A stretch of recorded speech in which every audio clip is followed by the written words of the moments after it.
আলহামদুলিল্লাহ, নির্বাচনের জন্য যে লেভেল প্লেইং ফিল্ড প্রয়োজন, আমরা মনে করি এটা এখনো হয় নাই।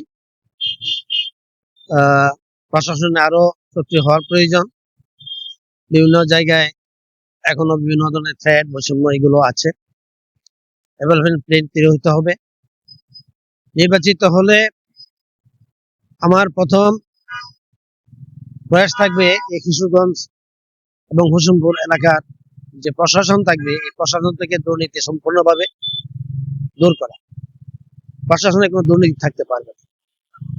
প্রশাসনে যখন দুর্নীতি থাকবে না, তখনই কিশোরগঞ্জ এবং হোসেনপুরবাসী সেবা পাবে, তারা উন্নয়নের সুফল পাবে, সবকিছু তারা পাবে। কাজে এই দুর্নীতি দূর করা হলো আমার প্রথম প্রয়াস থাকবে। দ্বিতীয় হলো মাদক, চাঁদাবাজ, এগুলো দূর করতে হবে।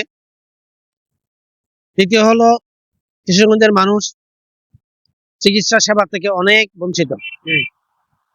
একটি মেডিকেল কলেজ হাসপাতাল আছে ফরিদ নজরুল, কিন্তু এখানে এখন পর্যন্ত আইসিইউর কোনো ব্যবস্থা নেই, সুচিকিৎসা নেই।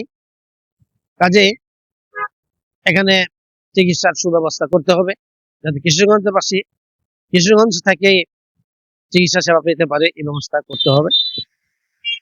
আর যুবকদেরকে তাদের কর্মমুখী করার জন্য বিভিন্ন প্রশিক্ষণের ব্যবস্থা করা হবে, করে তারা যাতে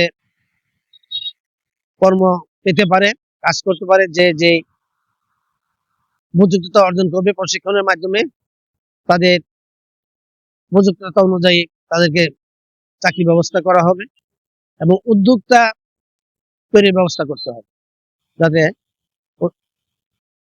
একজন উদ্যোক্তা আরো অনেকের কর্মসংস্থানের ব্যবস্থা করতে পারে। আমি কিশোরগঞ্জ এবং হোসেনপুরবাসীর সহযোগিতা চাই এবং এই এলাকার সাংবাদিক, প্রশাসন সবারই সহযোগিতা চাই। পরবর্তী সময়ে যদি ব্যাপক কোনো থ্রেট বা জুলুমের সম্মুখীন হয়, আমি প্রথমেই সাংবাদিক ভাইদের শরণাপন্ন হব, আপনাদেরকে অবগত করার চেষ্টা করবো ইনশাআল্লাহ। এবং আপনাদের সহযোগিতা পেলে আশা করি এগিয়ে যেতে পারবো এবং সফলতা আসবে ইনশাআল্লাহ।